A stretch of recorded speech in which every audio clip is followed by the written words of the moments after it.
অথেন্টিকেশনের কথা আসলে প্রথমে যেই টার্মসটা চলে আসে সেটা হচ্ছে কুকিজ। কিন্তু কি এই কুকিজ? এটা কি বিস্কুট চাবায় চাবায় খেয়ে নিতে হয়? মোটেও সেরকম কিছু না। এটা বিস্কুট না, এটা একটা পিচ অফ ডেটা। যেই ডেটাটা সার্ভার আমাদেরকে দিয়ে রাখে স্টোর করে রাখার জন্য, আমরা ব্রাউজারে স্টোর করে রাখবো, এবং সেই ডাটাটা পরবর্তীতে ভ্যারিফিকেশনের কাজে ব্যবহার করা হয়। শুধুমাত্র ভ্যারিফিকেশন না, বিভিন্ন ট্র্যাকিংয়ের কাজে ব্যবহার করা হয়। বিভিন্ন পিক্সেল, আপনি হয়তো নাম শুনে থাকবেন, ট্র্যাকিং পিক্সেল, গুগল অ্যানালাইটিক্স বা হচ্ছে ফেসবুক পিক্সেল, এরকম অনেক সার্ভিস আছে যারা এই ধরনের ডাটাগুলো ব্যবহার করার মাধ্যমে আমাদেরকে ট্র্যাকিং করে থাকে। এবং এটা শুধুমাত্র একটা সার্ভারে না, অন্য ডোমেইন, অর্থাৎ আমার যেই ডোমেইনটা আছে সেই ডোমেইন না, অন্য ডোমেইনের ডাটাও সে ট্র্যাক করতে পারে, সেখানেও ইনফরমেশন পাঠাতে পারে। অনেক রকম কিছু ব্যাপার স্যাপার আছে কুকিজের, তবে এত বিষয় আমাদের না জানলেও চলবে। আমরা শুধুমাত্র অথেন্টিকেশনের কাছে আপাতত কুকিজটা ব্যবহার করব। তাহলে কি এই কুকিজ? এই কুকিজ হচ্ছে একটা পিস অফ ডেটা। তো আপনি রাইট বাটন ক্লিক করে আপনার ক্রোম ব্রাউজারের ইন্সপেক্টটা ওপেন করবেন। আপনি যদি ক্রোম ব্রাউজার ইউজ না করে থাকেন তাহলে অবশ্যই রিকমেন্ডেড হচ্ছে ক্রোম ব্রাউজার ওপেন করবেন, মানে ইউজ করবেন। কোনো কাজে না হলেও শুধুমাত্র যদি আপনি ডেভেলপমেন্ট পারপাসে ইউজ করতে চান তাহলে সেই কাজেও ক্রোম ব্রাউজার ইউজ করবেন, কারণ Chrome browser is one of the best browser for development. Okay, তো এখান থেকে ইন্সপেক্ট করলাম, এরা অনেকগুলো এলিমেন্টস দিচ্ছে। আমি এখান থেকে চলে যাব অ্যাপ্লিকেশনে।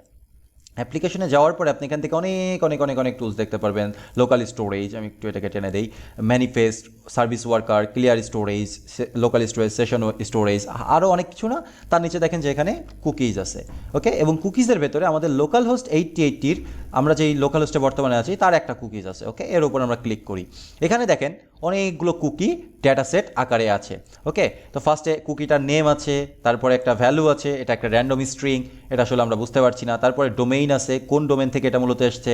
আমরা যে কোয়েরি ইউজ করছি jQuery.com থেকে আসছে, cloudflare.com থেকে আসছে, CDN, jQuery.com, jQuery, বাকিগুলো jQuery থেকে আসছে। তারপরে প্যাথ, কোন প্যাথ থেকে আসছে, ফরওয়ার্ড স্ল্যাশ থেকে আসছে, রুট প্যাথ থেকে আসছে, কখন এক্সপায়ার হয়ে যাবে সেই এক্সপায়ার ডেটটা এখানে আসছে। দেন সাইজ কত বড়, তারপর HTTP কিনা, HTTP ইনেবলড হলে এটা মূলত আপনার জাভাস্ক্রিপ্ট থেকে নিতে পারে না, তো সেগুলো আমরা পরে বুঝবো। সিকিউর কিনা, তো এই সব কিছু আসলে আমাদেরকে দিচ্ছে। ঠিক আছে, তো এই যে ইনফরমেশনগুলো হচ্ছে এক একটা কুকি, পুরোটা মিলে একটা কুকি। এই কুকিটা তৈরি করা খুব সহজ। আমরা যখন আমাদের অথেন্টিকেশন প্রসেসটা নিয়ে কাজ করব তখন এরকম একটা কুকি তৈরি করে আমাদের ক্লায়েন্টের কাছে পাঠিয়ে দিব, অর্থাৎ আমাদের ব্রাউজারের কাছে অ্যাজ এ রেসপন্স। যদি কোনো রেসপন্সের সাথে কোনো কুকি থাকে তাহলে আমাদের ক্রোম ব্রাউজার বা যে কোনো ব্রাউজার কী করবে, ওই কুকিটা স্টোর করে রাখবে। কোথায়? ওই যে যেখানে কুকি থাকে, অ্যাপ্লিকেশনসের ভেতরে, কুকিজের ভেতরে আমাদের ডোমেইন নেমের আন্ডারে কুকিজগুলো সেট থাকবে। তাহলে চলুন পরবর্তী ভিডিওতে আমরা একটা কুকি তৈরি করে ফেলি।